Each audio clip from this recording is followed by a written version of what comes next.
Hi, my name's John. I work in a restaurant.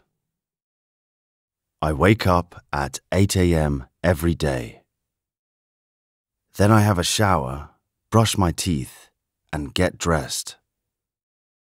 I have breakfast at about 8:30. I usually eat scrambled eggs and drink a cup of coffee.